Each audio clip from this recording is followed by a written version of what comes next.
This episode of Idle Thumbs is brought to you by Squarespace, the easiest way to make a beautiful website, portfolio, blog, or online store.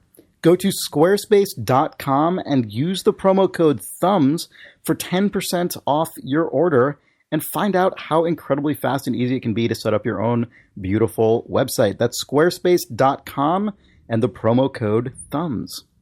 Hi! Hello! Seems like I'm pretty quiet.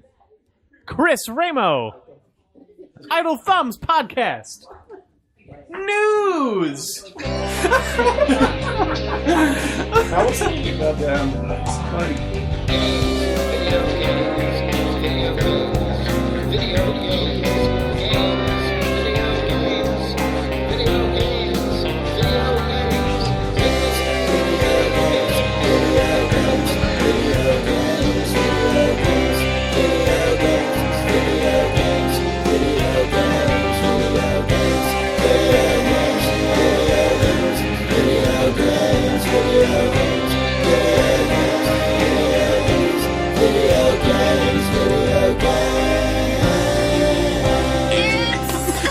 September 30th, 2015. This is Idle Thumbs 230, and I'm Chris Remo. I'm Danielle Riendeau. I'm James Bevan. I'm Jake Rodkin. Make some more video games. And I'm Nick Brecken. Yay.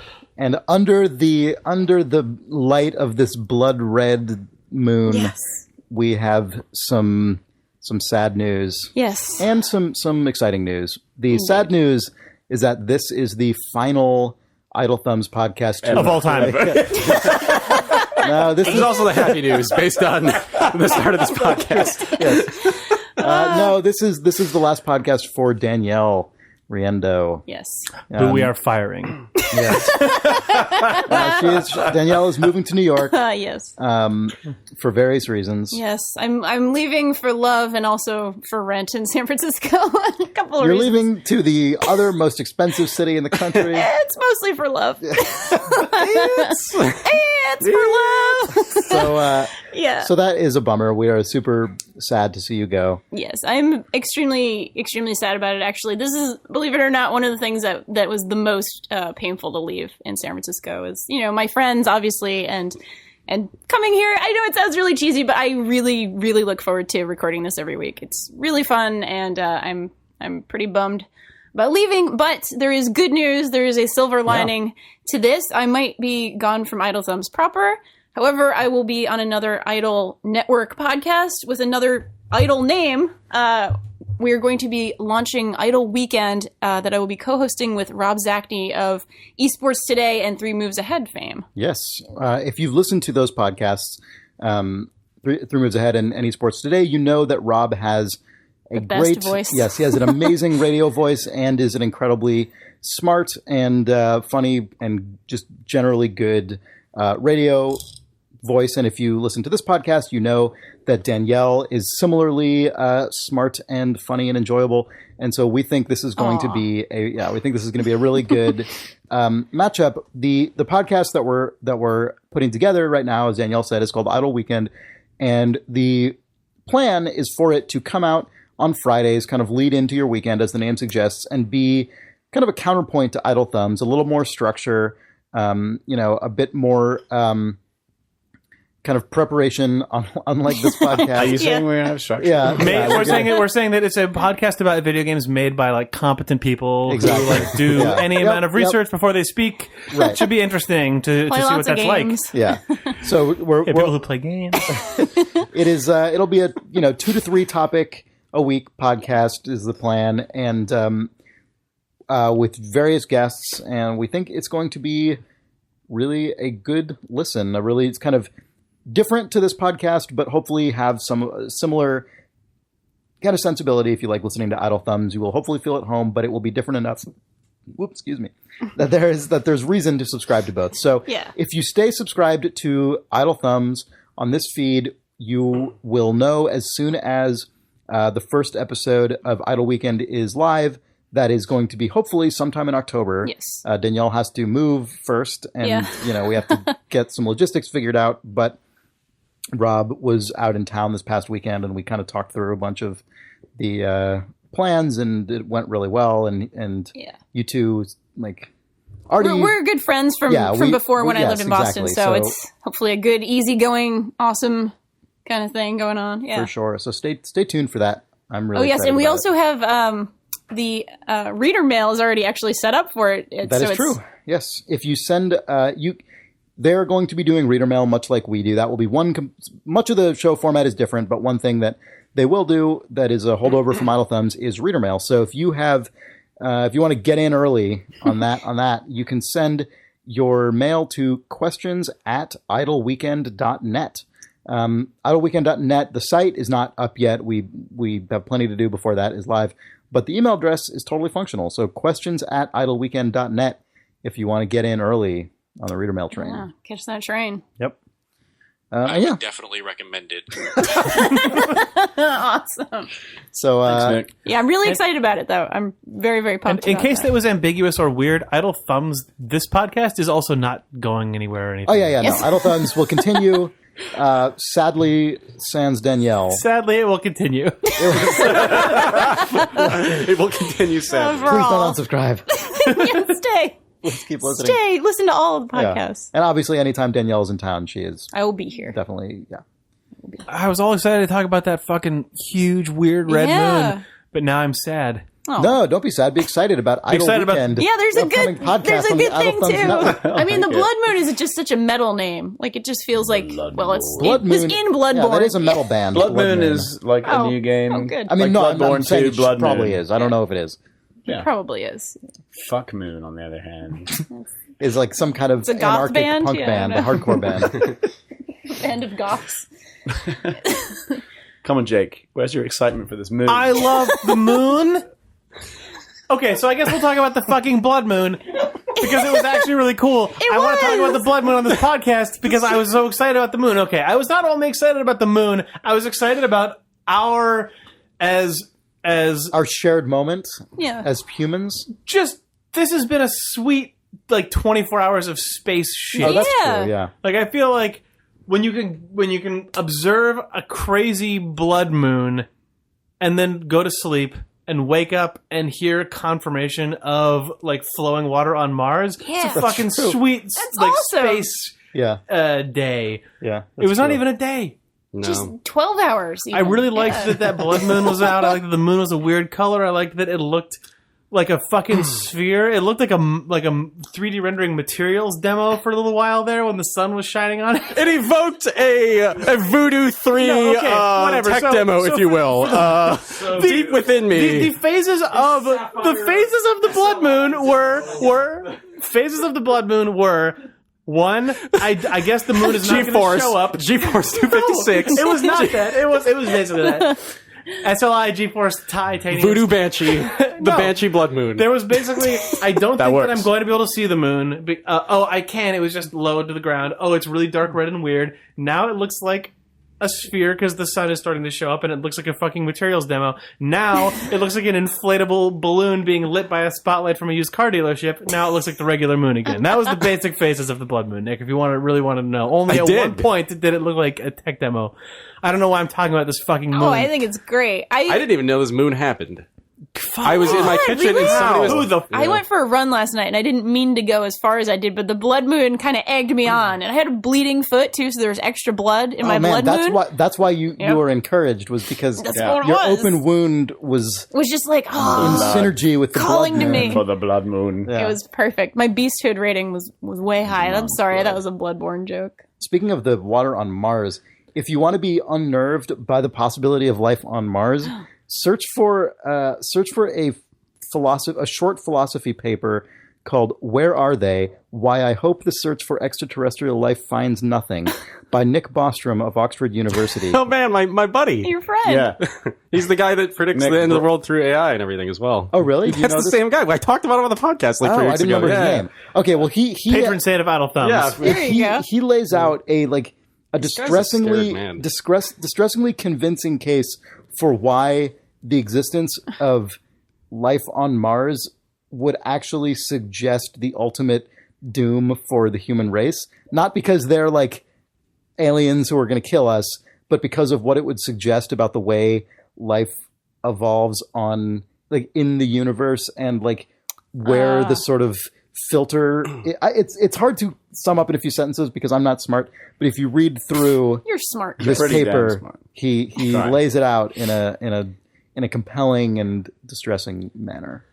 Can't wait to read it. Whatever that guy says, I'm excited for the possibility of life on Mars because if there's a cataclysmic event that happens after that is discovered and any realizations that come from that, I'll be dead. But hopefully before I die, His concern, to be fair, is in millennia length time, not human lifetime scale. yeah, I mean, Just for millennials? In Yes. the millennial Yes, it's lifetime? only He's for concerned them. only for millennials. He's concerned that millennials have a weird blood moon gene that will be activated by the life on By Mars. the blood moon. It's happening. So I'm a terrible person, and when it was announced that water was found on Mars, my first thought was gross capitalism, where I was like, people are going to fucking go and claim that water, and it's going to be expensive as all fuck. Artisanal. Artisanal. God. Someone on Twitter also posted about this. Mars water. The thing that I was thinking about was either one, like you would pay $1 million for a bottle of desalinated Martian water, but then I realized that the most extreme, outrageous marketing stunt would be making one Mars bar that was made from desalinated Martian water. But someone also proposed that someone could make saltwater taffy, which is the easy, quickest Right. man. So hopefully that does not happen or does, because if Richard Branson is gonna do God. that. if we anyone find does. any sign of life on Mars, but it is one-upped by marketing about someone turning a product on Earth, making a product on Earth out of Martian water, will be a bad species. We are a dystopia. It's going to be This great. happens. There's going to be a stupid slime mold in a zoo, and you're going to pay $1 billion for a bottle of water from like Dasani Mars. You can see sounds why we like have life. to launch a new video game podcast because we don't. There's a big hole for video game podcasts, general just video game podcasts on the Idle Thumbs Network. We realized we didn't. That's what we There you go. could use one of those. We don't really know much about Nick, video is games. there a Video blood games. moon in Cities Skylines at night or after dark? Oh my god, that seg was incredible. I loved it. That was a seg. That was so there pro. isn't, I don't think. There is a moon. It wasn't a seg. There is a moon. Yeah. It does Seg turn denied. orange, actually. Blood moon confirmed in Cities Skylines Yeah, just confirm it. after dark. So what is this? So After Dark, it's the new expansion for Cities Skylines, which is, as if you've listened to the podcast before, we've talked about extensively. It's a SimCity-esque city management game, which is, I think having gone back and looked at it again, sort of feels still to me like increasingly like a sandbox version of SimCity as opposed to like the very rigid SimCity. Right. Oh, for sure. Like Yeah. that is in this. The tact that they've taken with this, I feel like, or the tack rather, is even more so the case this time, because this expansion is really interesting. It adds a lot of things that. So I mean, obviously the big, it's called After Dark. The big thing is that it's added a full day-night cycle, which is really fucking cool. It looks amazing. How does that work? How does the time scale work? They must fudge that, right? Oh, they fudge it completely because days go by in multiple like a days must go second. by in a day. They're on like Mars time. It's like one cycle per Naturally. like 15 days or something like that. I don't know. It's all funky, and this whole game is fudged in that same way, which is It actually has to be though, right? It's kind of. yeah. I mean, so the other thing that this game adds, or that this expansion adds, is sort of like more specialization. So you can do things like, there was a region or a district creator in the base game. Now you can add like a leisure specialization for a district, and then the buildings will actually start to develop along those lines. So the big one is the tourism specialization, because now so you can, like, the first thing I did, I just picked a map that looked vaguely like a tropical, like, sandy beach with, some sort of mountains in the background, and just drew like You picked like a Tropico map. Yeah, basically. I made my my airport kind of up in the mountains with the sort of lower skilled workers farming off in the distance, and then the sort of Miami, like Santa Monica drive along the coast, and then mapped that, or forced that to be a tourism specialization. Dropped the air, like a private airport for them, sort of in between everything, and then just let it go. Swanky. And it looks amazing. Like it looks, hotels and casinos pop up, and everything works really well. But the game is sort of fundamentally still a little wonky in the same way that the base game I felt was, where I have 70,000 people living in this city now, but of the like billion casinos that I have and all of these buildings, like I've got every single like tourism centric building, like the giant stadium and like a space elevator. And like just everything, like the Statue of Liberty is just sitting next to like an aquarium. Like nothing makes any sense. I just shoving all this like. It's kind of the same. But so everything is just shoved into this thing just to make it like a tourism hub. Right. And I have 200 tourists every week, and it still doesn't Best kept secret. Yeah. There you go. It's like my stadium has like 4 visitors a week. Right. To see like the saddest football team ever. Apparently, like what. This is just a very strange game as a game still, but as a sandbox, I would recommend it because it's still beautiful and is even more so beautiful, and with a cycle.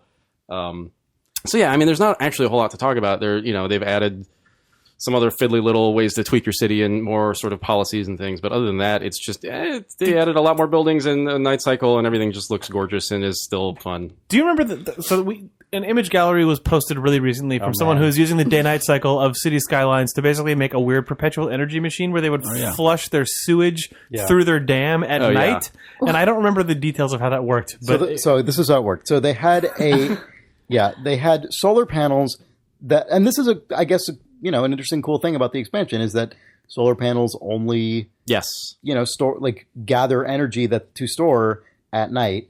So what during the day? I'm sorry, during the daytime, of course. And so this guy had lunar panels. he had solar panels, and the solar panels were, I guess, how did this work? He had a dam that was powered by solar panels. Does that sound right? Well, the dam doesn't require power. I think it might have been the sewage treatment plant. Oh, no, you're right. Yes, sorry, yes. Yeah, sorry, okay, of course. that makes sense. It was a sewage treatment plant that was powered by solar panels. So the treatment plant spits out water, which actually adds volume. So exactly. So it must be powering the dam with that water. Then, yeah. It was powering the dam with sewage because what would happen is his during the day only his solar panels would get power, and then at night the solar power panels would turn off, and so the water treatment plant would just start vomiting poo and would fill up the dam overnight, and then and then that would provide it would spin the turbines in the dam, causing electricity. Right, exactly. Like the poo was enough to power the dam at night, and then by morning it would the solar panels would start up again. Yeah. And so he had this amazing cycle that worked properly during nighttime and daytime. The circle of life. The imagery was really, really nice. Of just when the sun sets, it's like the most vile version of Chinatown or something. Where the sun sets and then the sewage treatment plant just sort of starts barfing a river of feces that goes into this dam. And the sun comes up and everyone's awake. Solar-powered city again. It's like Volkswagen. That is a really gross setting for a horrible movie. Pooh Town, USA. What's it called? Off to Die? Are there vampires in it? No. Or it is not a Sims game. It's just called that because the day-night cycle didn't exist before. Although, what I read was that the day-night cycle itself is now patched into the main game, and the DLC, a lot of these features are free. The DLC adds the zoning-specific stuff, right? More of the sort of the nightlife stuff and the buildings, whereas the actual main Cities Skylines has a working clock now. So if you don't want to buy the DLC, but also want an excuse to get back into that game, you now have a bunch of secret new features that have just shown up in your Steam update, I guess. That's awesome. I didn't realize that. Yep. They released a trailer for this game that was surprisingly classy. Did you guys see it? I didn't. It was about this guy's dam that emits poop. They released a trailer that was basically a British man reading narration about the game in Dr. Seuss form. It was a bunch of very Seussian rhymes. Is that rhymes. classy? Yeah. I mean, it was just, it felt so classy. Well, I looked right at the reason I say that is because I feel like generally trailers for this genre that aren't SimCity, that aren't super expensive games made by a huge publisher, they're usually made by weird small European companies that don't have huge marketing budgets, and so usually the trailers are either just gameplay footage with music from the game, or just they don't have the epitome of that for me is the farming simulator trailers. Have you seen these? No. Where they highlight a specific piece of farming machinery, and one time it was just the insanely Transformer-sized device that just chops down trees with that huge, a crazy mechanical arm, and it just takes a tree and just skins it in I know, one isn't that move. amazing? I've seen that in real life. It's crazy. Yeah, they just set that to like butt rock. And then and you're just watching this thing eat trees at like a rate of like, a tree a second. Anyway, Music provided by Blood Moon. That is what typically you do. Yeah, right. What were they saying in Dr. Seuss? I mean, it was just rhymes about the new like buildings and stuff, and it was. But I just mean it had a concept, and it was Like was well recorded, and they put it together well. I just can't remember specifics, but it was just you can go to. It was on their Steam page. It started auto playing when I went to the Steam page for the game, and I thought it was nice. It actually made me intrigued. It seems like everything with this game that it's like really is. It is made from a smaller studio, but everything about it seems to be kind of a touch above what you would expect from that size of studio. I thought, usually usually games like this, I find like I don't really end up sticking with me because they feel kind of half baked, and this one didn't. Yeah. Even though, I mean, I know, Nick, what you're saying about sort of the like simulation parts of it, but it still feels like a complete vision that works, even if it's like the focus is on different areas than in a classic SimCity game. I have to stop myself because I get frustrated with the holes that I find in the sort of overall structure of it. But then also it works so much better than I would have ever expected and is doing things that other games like this aren't doing. So you have to kind of like, wait a minute. I just turning into like I worked for Bethesda for 3 years and I would get emails every day from people just like, why doesn't Fallout have like planes in it? And and it's just like I find myself being that guy for this game where I'm just like, Meanwhile, it's simming about 4 million things that you would never expect to see in a game like this, right? Right, yeah, exactly. But then, DLC, greedy devs. They took my money. Oh. I want more tourists. Anyway, it's a good game. I bet you could find a tutorial about how to get more tourists. I bet you're doing it wrong. I bet you have a failed tourist city, Nick. I bet you're a failure. It sounds like that's what I assumed. It sounds like you've made shit Vegas. It's true. Just like cramming. Just lots of poo all over the place. What's actually going on is that vacationers in this world have taste, and they've heard about how tacky. It's true. Taste is in fact the stat in After Dark. To be fair, I did make Miami basically. I just it basically looks like it sounds like you made South Miami crossed with Las Vegas. Well, I specifically used the single lane roads because I wanted to just make South it feel Vegas. like a crowded shoreline. So it is just a disaster. Like it probably is kind of a shitty place to visit. It's true. It is kind of literally a tourist trap, and then you are trapped. It's kind of a shitty place. Did you guys see the thing about some guy who apparently got not elected, but appointed mayor of some tiny California town, largely on the strength of his aptitude at Cities Skylines? Yeah. What? He lives in a town where they don't actually elect the mayor. Like it's a 200-person town, so the mayor's just appointed by like some city board. Like, it's just like a job you apply for. You have to do it. What? Like that guy just plays playing this Cities game, Skylines all the exactly. time. He knows more than any of us. Yeah. That's really charming. That's a cool story. You went through that interview, and then it was like, "What do you do?" And he's like, I don't know. I mean, kind of. There's only 201 people here, so I pretty much spend most of my play time Cities playing Skylines. What I want to do first is make this awesome sewage treatment plant. That's I inserted my Cities Skylines. Sorry, in my save game. Yeah, right. I have one thing to say. That damn I can, that damn I can. With shit, I'll power the damn I can. How's that? Our mayor's downloaded the DLC. God, it really stinks here at night. I don't know Since why. that new mayor. It's those solar panels. We're sitting in front of the solar. Now it smells like poo all the time. And our dam's really gross looking now. Every time I burning. wake up, I'm like, I'm going to go inspect that sewer to see what's going on. It's totally clean. I just don't get it. beautiful. Every morning I go over to look. The best thing about that guy with his treatment plant is at the end, he used all that power to power the lights on his Arc de Triomphe. That was the end of that thing. I just remembered it. Yeah. That's the best. Yep. Cool guy. Man, speaking of games with moons, there's a Zelda game with a moon. Danielle, you played the new Zelda game. I did. I sure did. Good moon bridge. I did. I really liked that moon bridge. I was thinking about it the whole time we've been talking. I'm like, oh god, Majora's Mask has the moon. What's this moon game? This game that actually doesn't have a moon in it, but is also in a serious Confirmed, game there's no with moon. a moon in it. is called The Legend of Zelda Triforce Heroes. Triforce is 2 words in this particular case. Really? Like because T-R-Y? T-R-I. Not a motivational speaking series. It's the non-Yoda. It's like Yoda. Yeah, the opposite of Yoda's force. Same thought. Anyway, it's actually force. TRI Yes, space. TRI. I saw that and it was really sad. Space anyway, Force. There's a new Zelda game. There is. It is for the Nintendo 3DS. And this is a co-op Zelda game for 3 players. It's the Tri, hence the Tri and Triforce. And they're a force. And they are a force Like an together, army. a force to be reckoned with. So it's a lot like if anybody has played the Four Swords Adventures kind of games. They are But so that they are was the just 3. But that was 4. Yes, it is a sort of not quite isometric, not quite top down, but just like the last Zelda that was on on the platform. Link Between Worlds. Link Between Worlds, right? Last new Zelda, because yes, Majora's Mask came out. It looks a lot like that. It's a very clean, kind of cartoony art style. And you and 2 friends, and obviously you can do AI bots if you don't have 2 friends playing with you, but it's a lot of fun to play with 2 other people. You all are a little, Link-ish character, and you go through these dungeons. There are sort of 4 stages and then a boss to each one, and you actually collect loots and you craft items. The big sort of twist in this one, there was crafting in, not Twilight Princess, the one after that. Skyward Sword. So this isn't totally new for Zelda, but the way they implement it is new because it's all about sort of your clothes. There's actually a fashion element of this game. Oh, man. Yeah, Does it have posing? Yeah, there's a lot of taking pictures and posing.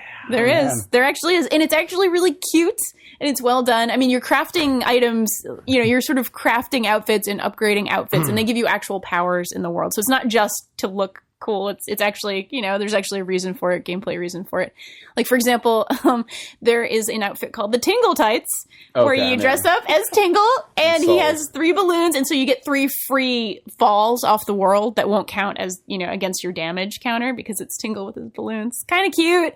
There is a parka, a very special snow parka for the ice world. You won't slip on ice, whereas everybody else can kind of slip on ice.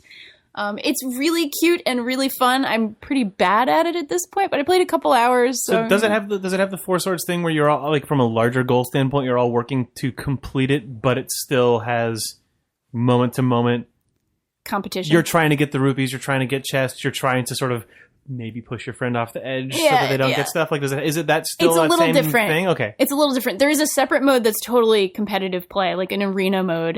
But in the actual main game, it's completely co-op. Okay, you share hearts, you share so it's like, money. Like Crystal Chronicles. Did you actually, it is. I really liked Crystal That was Chronicles. an awesome game. I didn't play enough of it, but I remember really liking That was a it. Final Fantasy game for the GameCube. Yeah, for the GameCube with GBA. With GBA, which is also what Four Swords was. Because there's that weird little spate of Nintendo games that are games on that platform. Connectivity thing. Yeah, having it on a 3DS, which just has Wi-Fi, probably is infinitely better than that insanity of Four Swords. Yeah, and it works really well. Obviously, I was playing it at a demo. This is coming out fairly soon, October 22nd, actually. So it's pretty soon, and obviously it's not, sort of the headliner Zelda, but I might end up liking this more. I didn't even know there was a new Zelda game. Yeah, I feel like people not seen or heard much about this one, but I think it's really good, and I like the little twists on the formula that they're doing. It feels like Nintendo is actually starting to... People complain for years and years about the Zelda games just really just being the same thing and the same thing and the same thing. And then Link Between Worlds came out, and that sort of had good twists on the formula with the sort of renting mechanic for all your little weapons and items. And this one has this really cool little crafting mechanic and the outfits. So I really like that they're, sort of trying new things. And it feels good. It looks good. Plays well. I died on a really ridiculous boss that you sort of, it's this lady, and it's actually really cute, the sort of fiction of it. You're going to the Drablands, and in Hytopia is like the nice place, and the Drablands is where the dungeons are, and there's this woman who is, this posh person who doesn't think you're fashionable enough. There's all this cute little kind of stuff going on. I could imagine. I think it's cute. I don't know. Sounds good. I could imagine Nintendo doing crafting and sort of like clothing stuff in an interesting way. I was thinking about this as you were saying it, and I feel like Nintendo generally either introduces mechanics before other people do, and then they become like important or influential, or they just fall off the face of the, like the sort of Pikmin. I'm just like, as one example, Pikmin is a style of game that never really caught on, even though Nintendo did it really well.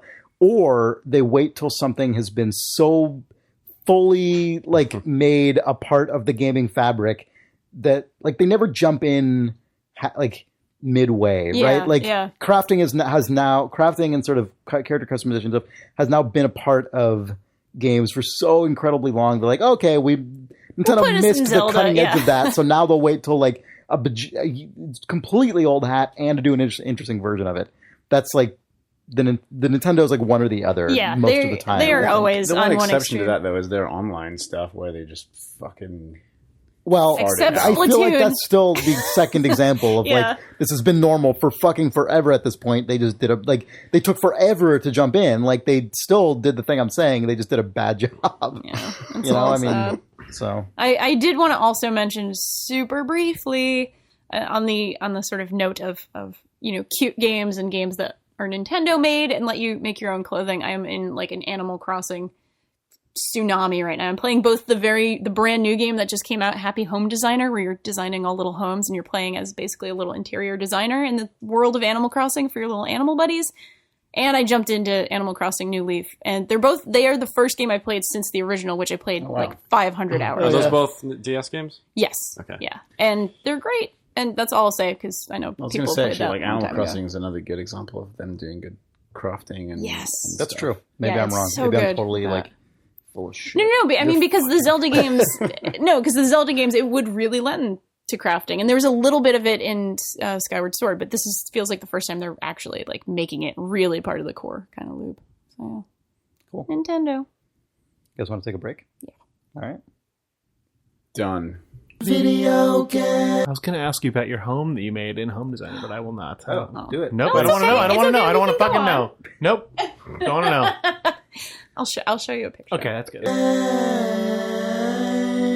This episode of Idle Thumbs is brought to you by Squarespace, the fastest, easiest way to make a beautiful website, blog, portfolio, or online store that will look great and work really well across desktop, mobile, tablet, any device really that you can think of that has a web browser on it. Your Squarespace site will look really, really good and work very well. And if you go to squarespace.com and use the offer code THUMBS while checking out, you can get 10% off your first order. Yeah. Nice. We have found it to be a really, really versatile tool. We've seen readers who have put together online stores and people who have put together blogs and people who have posted webcomics and portfolios people and put up such, art portfolios. If you're a listener who has used Squarespace in the past for a site that you've got online and you want to show it to us so we can maybe talk about it in a future Squarespace ad, you should write us at questions.idlethumbs.net and include the name Squarespace in the subject and we'll talk about it. Questions at idlethumbs.net even. Yes. Oh, I don't know what I said. Squarespace will make you an amazing website, and if you go to squarespace.com and use the offer code THUMBS at checkout, you will get 10% off your first order. That's squarespace.com and the offer code THUMBS. Excellent. Yeah, thanks, Squarespace. Don't mention it. I did already. Oh. This episode of Idle Thumbs is also brought to you by Harry's, which provides affordable and high-quality shaving goods. Razor blades, shaving creams, shaving gels. Ooh. I prefer the shaving cream myself. I've tried both. They have an amazing starter set for only $15 that comes with a razor, shave cream, and 3 razor blades. But if you use the promo code THUMBS, you can get $5 off. You go to harrys.com and enter coupon code THUMBS. That's harrys.com, HARRYS.com, and the coupon code THUMBS for $5 off. That means if you get the starter kit, you're getting it a third off. Yeah, it's already a good deal. This makes it a ridiculous deal. Yeah, they have affordable blade refills as well when you run out of your starter kit. I have been using a Harry's kit for a while. I like it a lot. Excellent. Yep, I would recommend it. You could order both shaving gel and shaving cream if you Go desire, crazy. or See pick what you one you like, think you'd yeah. like. Yeah. So basically, if you have hair, you want to remove the hair, Mm-hmm. Harry's. Harry's is the place. That's Harry's. true. It'll make you less hairy. Yes. Yep. and shave off $5 Oh my god! from the trial with promo Nick, code this is Thumbs. where have you been in all of our ads? Go to harrys.com, that's HARRYS.com, and use the coupon code THUMBS at checkout for your $5 off. Video games. God, I had the weirdest dream last night. Okay, say it into You might the have to tell us. Well, what happened in this dream? Anytime I say something really mundane, now it's just like, tell us, Nick, tell us your crazy dream. It's not that mundane. It was weird. I was in September, and then I fell asleep in the dream and woke up. And when I woke up, I was in August. But and then I realized, oh, August. This is the real reality. I'm in August, and I just dreamed September. And so now I know everything. And there were here's the weird part about it. Actually, I just realized it was an Idle Thumbs dream. I was in a hotel room with everybody on Idle Thumbs. Yes. And I woke up, and we were all sharing just 2 beds. Time to think of it, they were huge. They were enormous. Beds, they were like the size of like 5 people. But and I was like, guys, I had a weird dream that I was in September. So now I know everything that's about to happen. You have to listen to me. And you guys are just like, I don't know what. Just shut up, Nick. Just shut up. Just don't. We're gonna edit this out. Like, and then this is the craziest part. It's really weird that I just remember the Idle Thumbs part just now. Like, I'm not making this up. That actually happened. And then the weirdest thing is that then I woke up again in the dream back in September, and there were these weird people around. August. Yeah, that's exactly what happened. But there were these weird people around, and I don't know who these people were, but I was like, oh man, I just had a dream in a dream. You don't understand. I was back in August. And they were like, what the hell are you talking about? And then I woke up for real, and I was like, Jesus. I'm in. What month am I in? It was bizarre. It was really weird that all the specificity of that dream of like August, September. I hope like you wandered outside in a daze and asked someone, "Sir, what month? Is What it? year is this? what's weird? What month is it? Is it August or September? It's too late. It's October. Let's resume recording Idle Thumbs episode 124. That's the thing. It was a half nightmare because when I went back to August, I was like, oh my God, what's real? Like, I was terrified that, like, I had no idea in the dream. I was just like, it was mortifying. And then it was like, oh, everything's okay. And then boom, back out of that. And now, oh, everything's okay. Or is it? In like the first 2 seconds, I almost did turn to Janelle. I almost said, like, what month is it? Yeah. You know, when I was like still half awake, I almost said that. It was really We're really going to miss Danielle when she leaves 5 weeks from now. Video games. Spaff, I know that you played Elf's Heart.Break. It's Heart.Break. Open parentheses, close parentheses. I played that game, yes. I also did, but not as much as you, I think. Okay, so God, what is the genre of this game even? It's sort of an adventure puzzle solving game that is much less prescriptive than most adventure games with puzzles. Yeah. This is what it is actually. It's an adventure game built on top of a simulated city. That's That what works. it is. Yeah. Yeah. In the simulated city, it's the same kind of way that Shenmue would work, where stuff happens at a specific time, and if you're not there to see it happen, then tough shit, basically. Like you missed it. The premise is that you are a kid, I guess, and you get a new job in a soda factory in a big city, and you leave your home and you go to the city, and You get a job as a soda salesman. soda salesman is what it is. Yeah. Classic job. Classic job. You're like a weird roving salesman. You have to go convince people to buy soda from you. It's very or odd. just don't. Or you just can just not. Yeah, which is part of that game entirely. And it's to look at it, it kind of looks. It's got an isometric viewpoint. It's kind of like The Sims, I guess, but with a very awesome kind of pixel art. Like the textures are pixel art, and there are different resolutions. They look like PS1 sort of early texture mapping stuff. They look like kind of a PS1 era low resolution but crisp pixelated textures.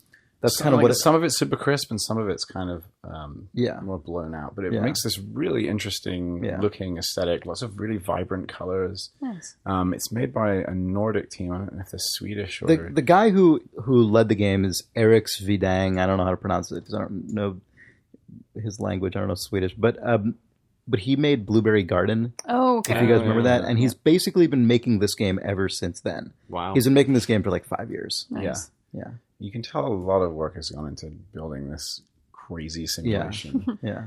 And it's the adventure game part of it. Like it's fairly normal. Like you whilst being very stylized, you leave your home and you go to the city and you check into your hotel, and that's when you kind of start realizing that it's kind of weird when the door to your, I get this wrong, like the door to your room goes to a different wrong place. Yeah. And you have to And when go you downstairs and when you leave complain. the room through the same door, you come out in a different place than you went in. What? And so Yeah. you go and complain, Excellent. and then they send someone to come and fix it. They're like, "Oh yeah, that's just like a weird The door is normally." messed up. Yeah. And they just send someone up to fix the door, and they're like, "There you go."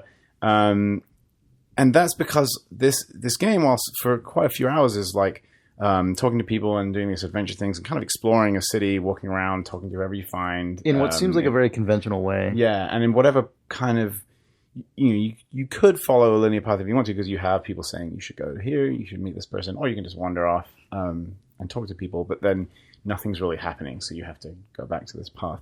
But ultimately, eventually, there's a weird coding aspect to it, which I only just got to the tutorial of, and it's in a very similar way to like Hack and Slash or what's that other game you were playing? Quadrilateral recently? Cowboy? Oh. That where you can basically just recode the game on the Hacknet. fly. Hacknet. So you can just like start fucking with the game code, which is that person that was fixing your door basically conceit is reprogrammed the that door to in go this the right world, room. instead of atoms, there are bits. And so everything is like programmable. That's really cool. Yeah, it's weird. It's interesting. Yeah. Yeah, but before It's then, very ambitious. it's cool. I really want to get more into that stuff because I feel that's where the game really will change and open up and Yeah, become but it takes a something else. long time to get to that part. And I was really I was kind of put off for a while because there's the sensation of the game for me is this odd combination of like Shenmue was a really good touch point. You mentioned Shenmue, and that's a really good touchstone for this game.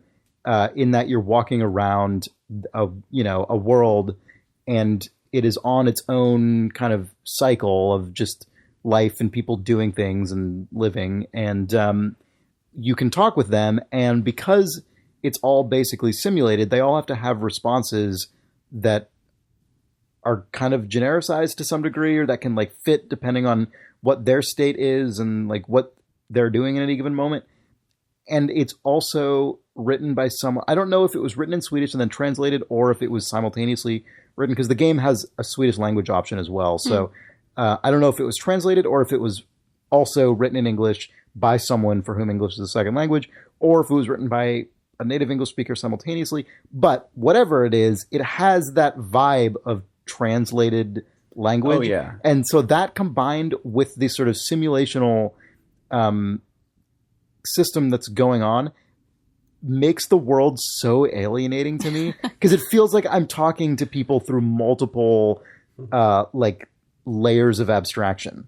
There's that like sort of catch-all nature that the dialogue kind of has to have to fit in the simulated world, and then the kind of it doesn't feel quite like It's just slightly flowing the way unidiomatic. people- It's just slightly yeah. off and kind of weirdly hipster and Yeah, and it also has a very deliberate kind of hipster aesthetic where you kind of uncover this like underground sort of hacking thing, and like that has kind of an anti-establishment vibe to it, which is totally fine. But like all these things combine to make a world that to me is like really, really alienating. And I don't know how much of that is intentional and how much is just a result of the properties of the game, but the fact that it takes so incredibly long to reveal what the actual game is, man, I'm sitting there for hours playing this weird thing that I just feel so removed from. I'm like, what the hell is this? It was a very strange experience to play hours of it and feel that way. Did you play it on your own? Yeah. Because I played it. I played it with people, and that made it. I played it with various different people actually, and then it kind of changes the situation. I can imagine Maybe you're together in this weird alien world. You're kind of like, what the hell are these people on about? Like, what should we do? Let's go here. People notice things that you might not.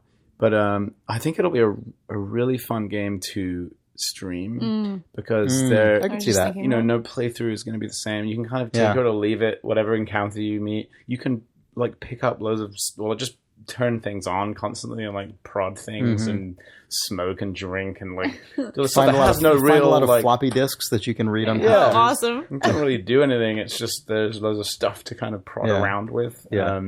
Use as props and have weird conversations with hobos and like random people in cafes, or like be invited back to people's houses and go there and find weird parties and throw your iPhone on the ground. Get really drunk and pass out. You can have every intention to do something cool and then like just drink and then pass out and then you've slept too long, because that was another mechanic in it, is sleeping. When you sleep, you have no control over how long you sleep. You look really nervous about the fact that you're revealing sleeping as a mechanic in this. No, spoilers. It's not really a mechanic. Sleep. It's more of a thing. Like you go to sleep and then I don't know, can work out how to like set an alarm. So you're like, oh fuck, I was meant to meet that person 3 hours ago. I'm in August now. The fuck's happening? It is. Yeah, I like it. I think it'll be fun to stream. You should stream it, Danielle. I think I really should. This sounds, everything you're saying sounds like I would probably enjoy this. If you stream it together with Patricia, I think we'd be into it. We should stream it on the Idle Thumbs channel. Yeah. Patricia can sleep in the background using the sleep mechanic. That's exactly right. Idle Thumbs stream watchers will know that perhaps sometimes Patricia has been snoring in the background of some Idle Thumbs streams, which is cool. You mentioned hacking, and I just wanted to bring up very briefly again that I've been playing System Shock, the original System Shock, which was just re-released. And we probably don't have time to go into it, but that's a game with hacking, all right. And you start as a hacker. Is this the first time you're playing System Shock 1? Yeah, this is my very first time. I've never played System Shock 1. What an ambitious game, my god. I haven't played that either. I haven't played much of it. That's one of those games We're terrible people. Yeah. What's that? Oh, Nick just made a face agreeing with my assessment that we're terrible for having never played System Shock 1 collectively. I've played it a few different times, but never all the way through, because it took so much. I just psyched myself up so much because it's so much. I played all the way through System Shock 2. I've played that game multiple times and I love it. But it's like just over the cusp of like being kind of modern enough that it's not, that you don't have to like. Maybe you'll enjoy this re-release that has mouse look. Yeah, I'm excited. I'm excited about sort it. of mouse that's the look. thing. It has sort of mouse look. Yeah, okay. that's exactly what it is. Yes, trying to play it under like a version, so a non kind of re-released version of it. You have to go to such lengths to like patch in crappy mouse look that by the time I was done like getting the game to a point where I could even theoretically play it in a way that made sense to me, I was already kind of drained. Yeah, I think this re-release is awesome because it actually, well, first of all, it kind of explains what you need to do, and then actually, the mouse if we're off else Heart.Break, I just want to mention the game that we talked about and didn't mention the name since we started talking about it was Else Heart.Break. Oh. And it's spelled else, like the word ELSE, and then Heart.Break. It's like programming. It's like computer code. It's computer language. Yeah, it's on Steam. I don't know, probably other marketplaces, but I got it on Steam. I would like to play it. Yeah. Sorry, I got excited about no, hacking that's thing. okay. Yeah, System Shock. System Shock. Is the hacking in it? Because it's System Shock. Yeah, does that not have just like those slide puzzle hacking? No, it's actually this weird, almost pseudo first person kind of on rails in like a really weird, super early VR looking. Oh, like real hacking. Yeah, right. Exactly. It's so close. It's, oh my god, it's just, I can't get over how ambitious this game is, and that the fact that it is a competent blueprint for what but so many games of this style, like the immersive sim kind of thing. Yeah. And this is from 1994, and it has better voice acting than most. I mean, it's not amazing, but it's still better than most games now, even. Like, it's early 90s were a surprisingly good era for voice acting in games. I think it was before going people back realized. Is weird, yeah. Like, we can do voice in our games. How do people do voice in things? Oh my god, they put a lot of work into it and get actors and like have a voice director and they do all these things. Mm-hmm. And it's sort of like how when like inkjet printers could first do color, like we have to build this robust as fuck and give people stuff that works, and then they're like, oh no, wait, people are fine paying like $3 for the printer and then just having it break and they throw it away. And that tech arc seems to have applied to voice acting at this point. That's probably true.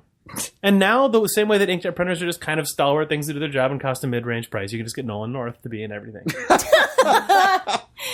He does a good job. He's the inkjet of voice acting. He is. He's sort of the mid-range inkjet printer of Dependable voice. Yeah. Yeah. Literally. Yes. Yeah. It's the one you get with your phone. Initially. Yeah, there you go. Yeah. A literal thing with literal. No. That's what I call him. No. North. No. You guys want to do some reader mail? Yeah. Yeah, okay. Not no. The opposite of no. It would be really weird to be either Nolan North or Troy Baker. Yeah. Sorry, to be a person who What a weird life. who is hired for your ability to read generic, boring video game dialogue in a way that kind of sounds like a normal person would say it. Right. It's very strange. What a strange thing to have. Generic Life. man. Yeah. What a life. Oh, it's weird. Yes. Adam Bird writes, I was inspired by Jake's idea last week about putting Thwomps inside of Bowser's floating car thing in Super Mario Maker. Good. A friend and I made a level that mostly features mushroom platforms with a bumper Thwomp chasing the player through the level like a serial killer. Yes. It's hilarious to watch his determined little rock face attempt to bully Mario off the edge. Great idea, Jake. It's led to some fun and frustration at my house. Thanks for the cast, Adam.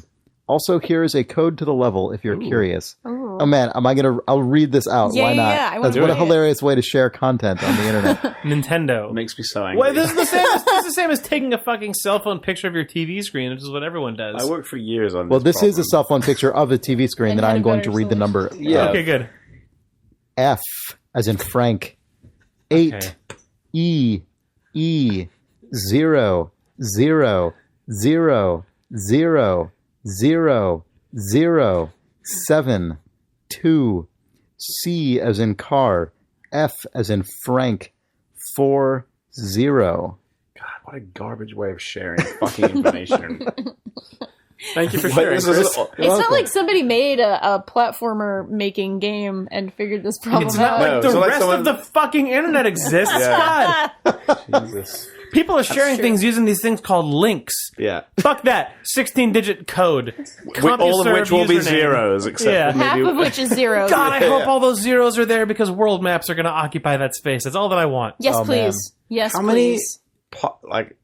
I'm no mathematician or...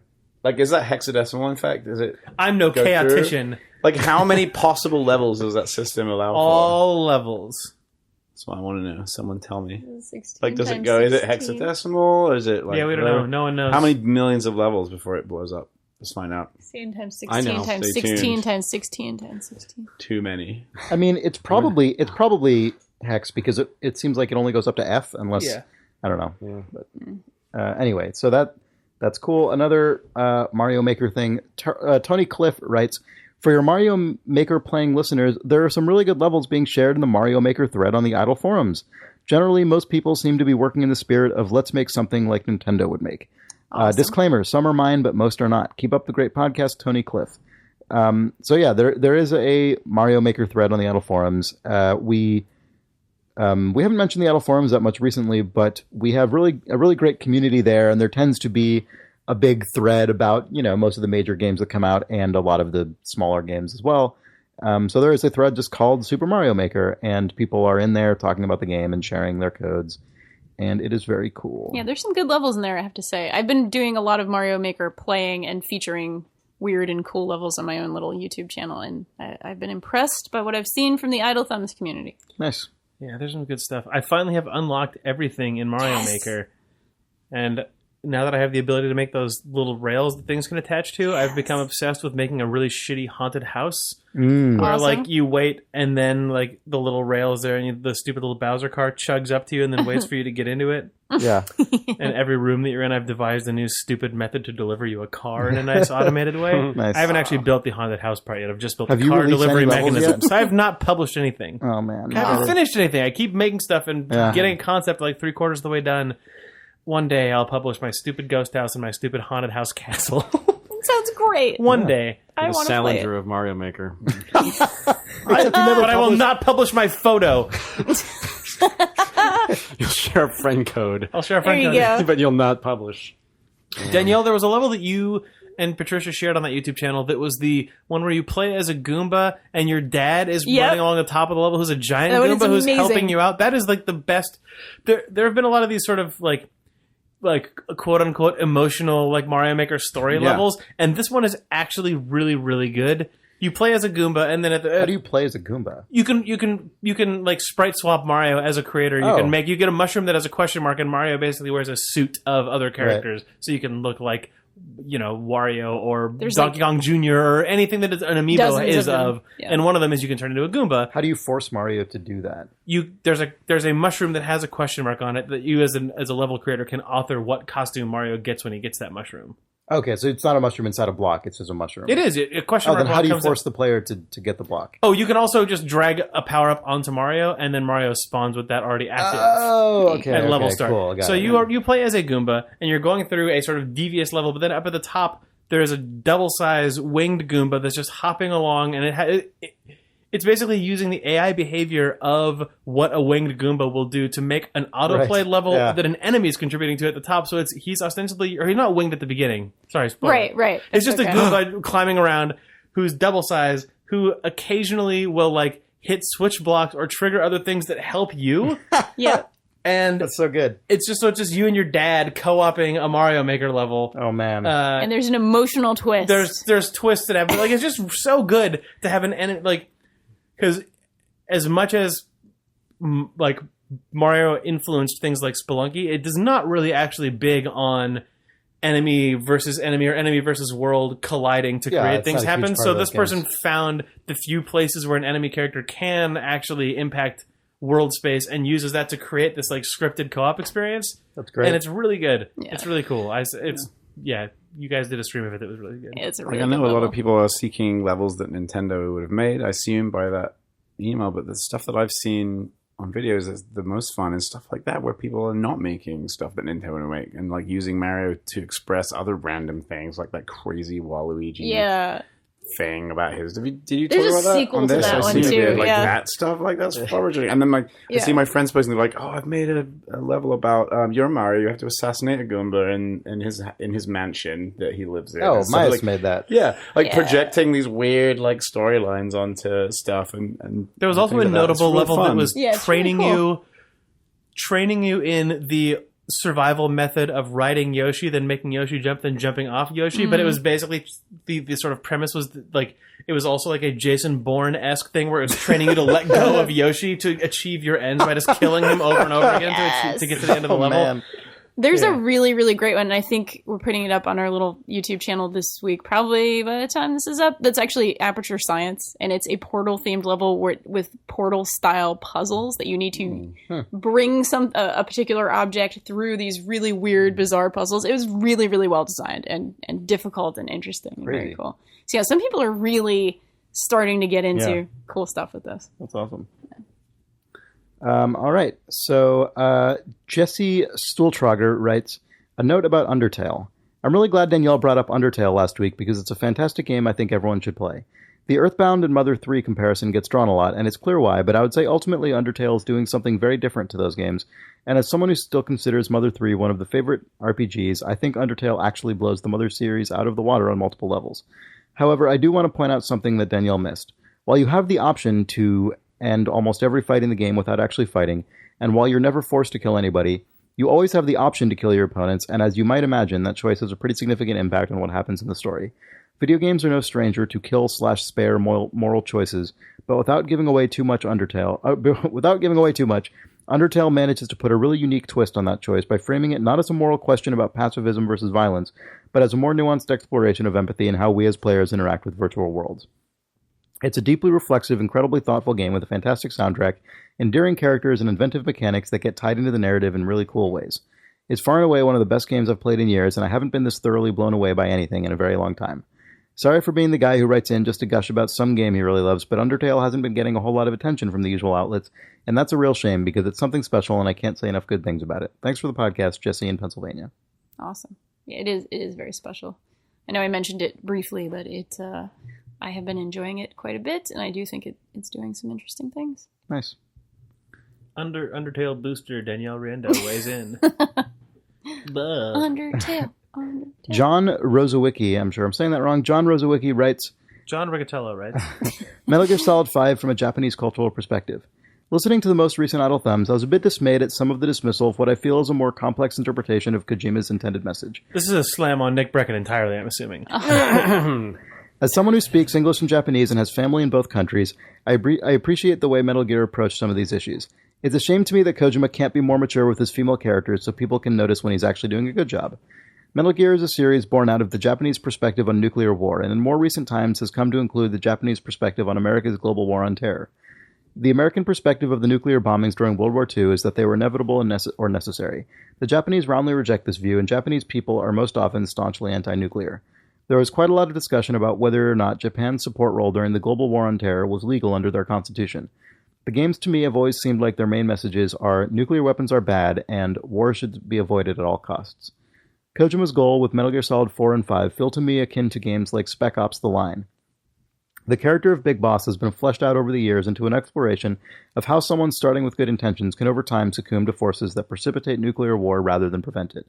Peace Walker depicted this with a demonstration of how acceptance of MAD as a legitimate tactic for preventing nuclear war, a mutually assured destruction, as a legitimate tactic for preventing nuclear war can go very wrong when the nuclear weapons are suddenly controlled by forces less than trustworthy. 5 is more about how an independent group of soldiers can get roped into some heinous stuff by trying to satisfy more base human urges like revenge. I can't count how many times I've heard in Metal Gear Solid 5 over the radio, "We're not really quite sure who's paying us for this mission, but we need the money or resources to build the force, so get to it." Nearly every character in the series can be described as an unfortunate participant in the battles they precipitate. The overarching idea is that even those who enter into war with good intentions are most often corrupted by it. That theme exists in every one of the games since at least Metal Gear Solid on PlayStation 1. The pacifist perspective the games emanate from is something with a lot of support among Japanese people, but I think it's something easier for Western audiences to miss. I wonder if Spec Ops: The Line never existed, if maybe more Western journalists would be holding Metal Gear Solid 5 up as a good game about the horrors of war. Metal Gear Solid 4 could also be described as that in some ways.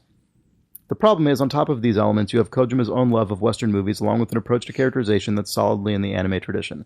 The anime perspective was talked about in the discussion, but it feels like some of the stylistic elements convince people to dig no further when engaging in criticism of the series.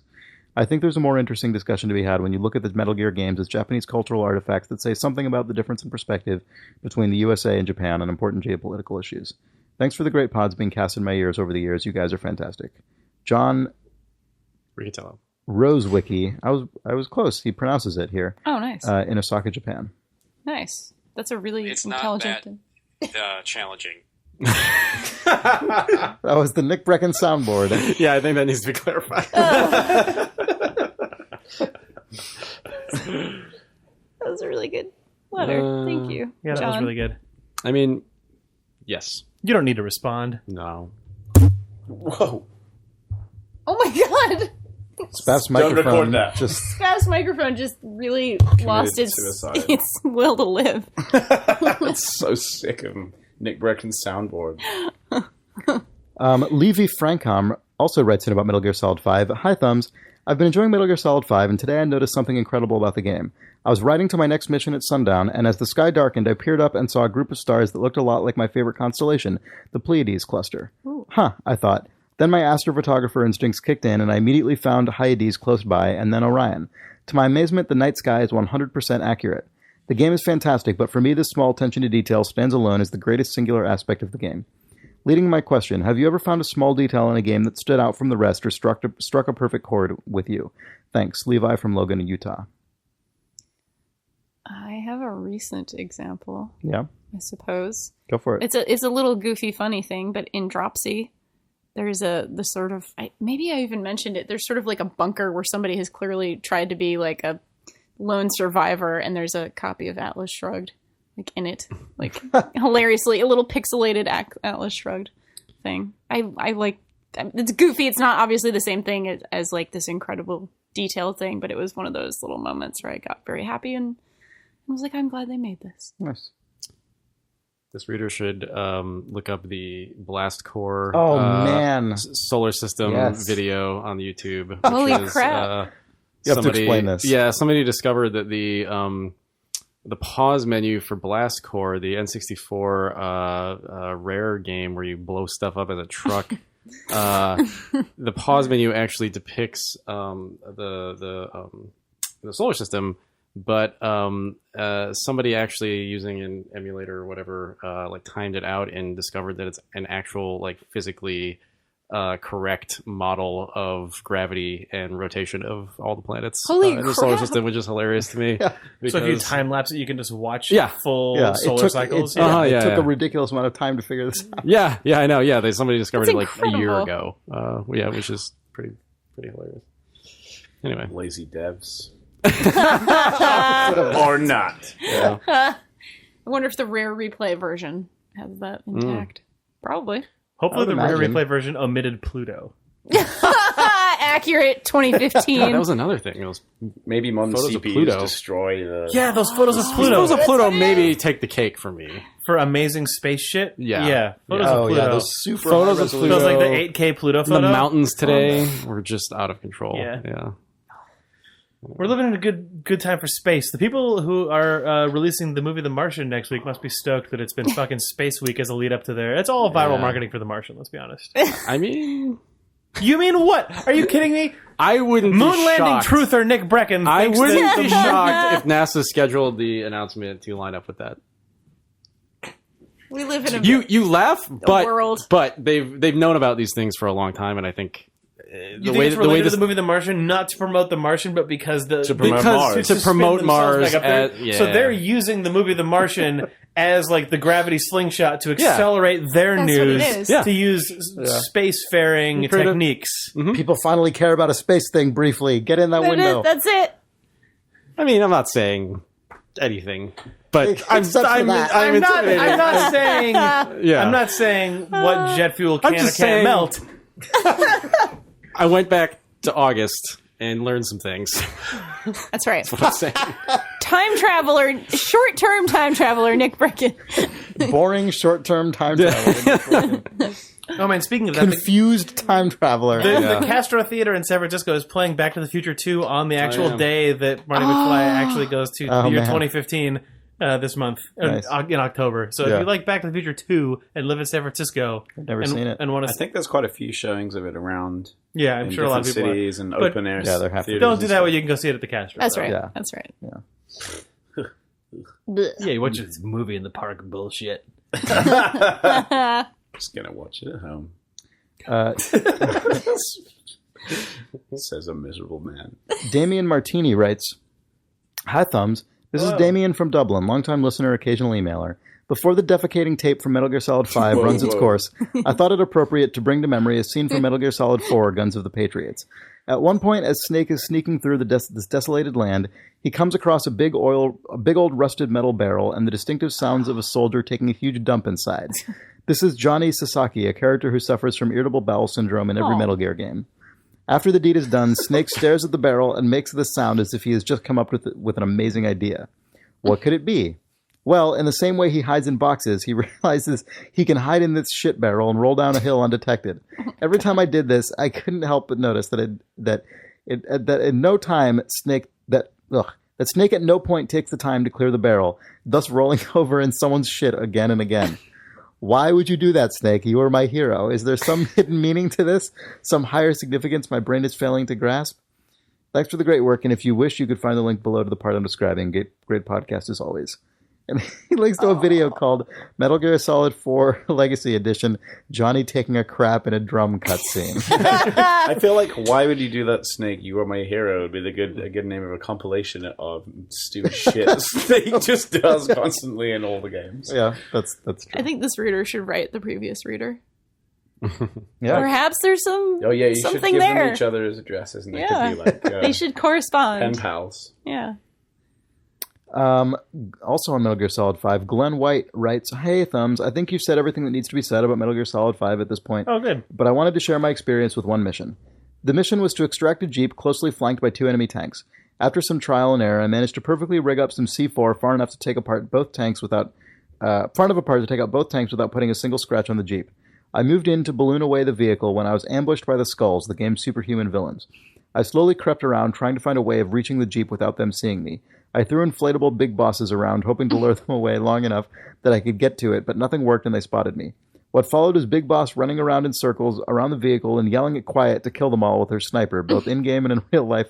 I spent a good few minutes running in circles, sporadically firing rockets as they dashed around me, slowly getting picked off one by one. Once the last died, I escaped with the truck.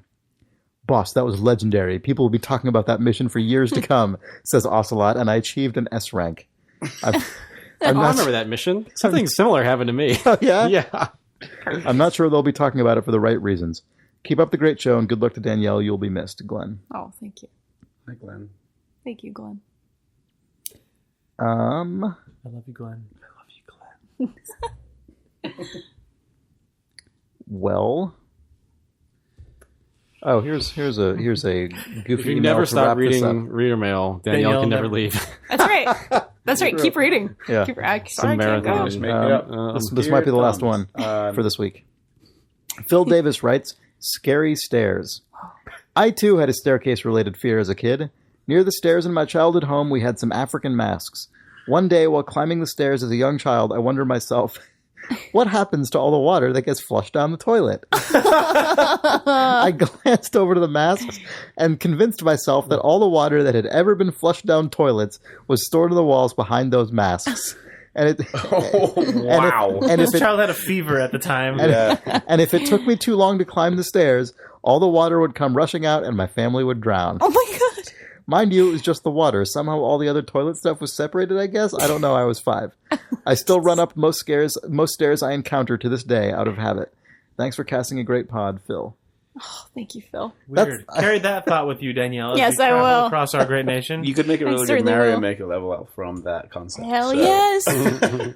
I really like that because while I certainly didn't have that particular thought, I do vaguely remember having that kind of totally like dissociative, just logical leap based on absolutely nothing. Where it's just like, this is the first thing came into my head. Oh my god, It must be right. I think I just figured it out.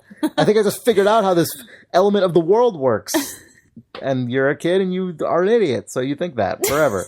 Or for longer than you should, Right. because it's not the kind of thing anyone ever talks about.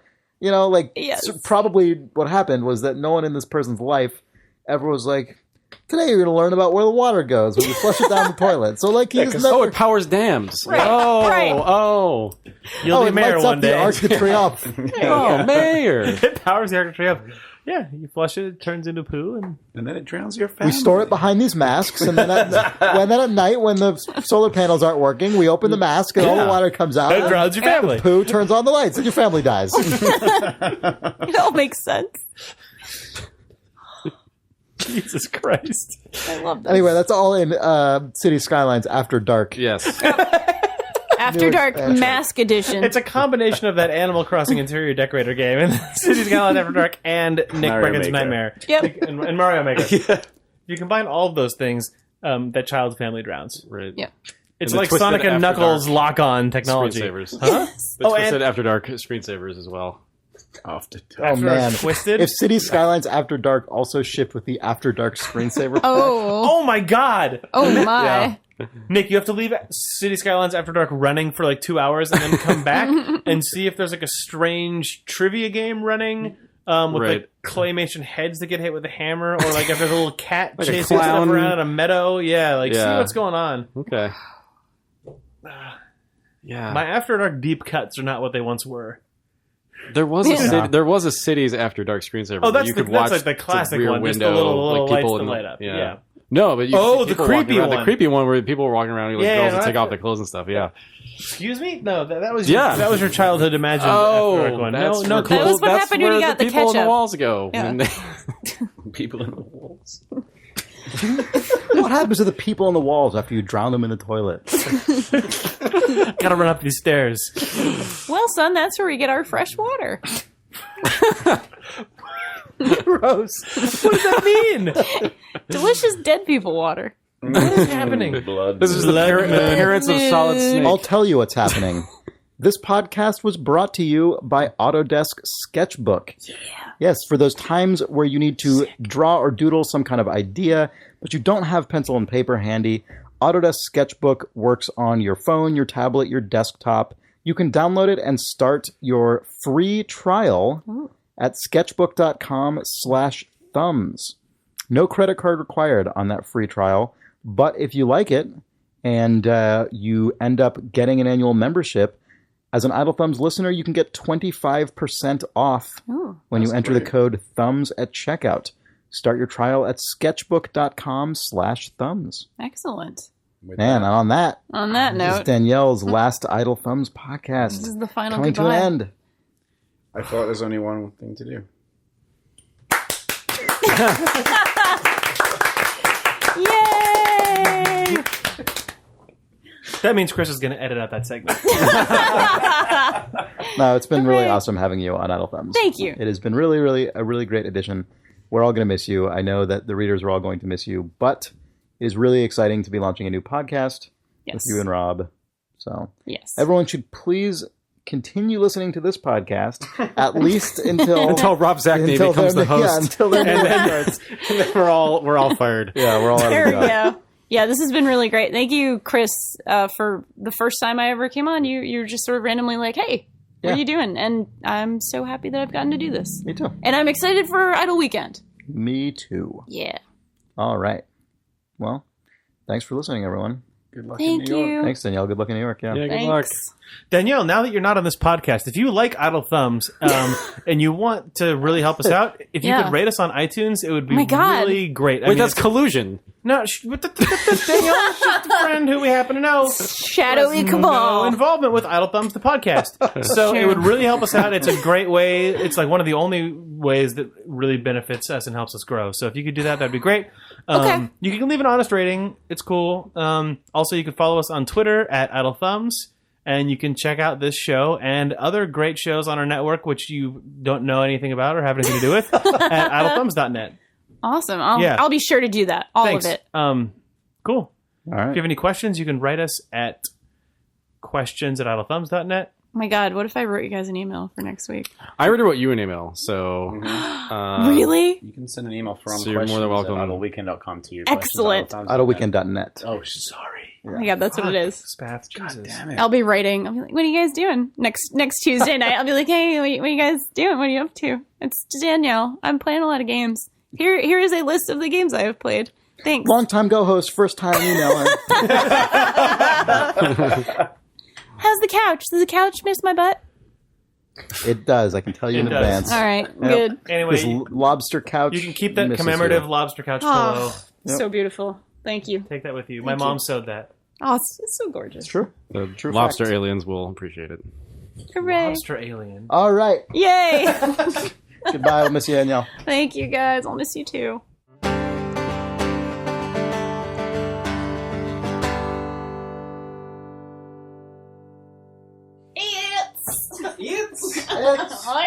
It's. It's.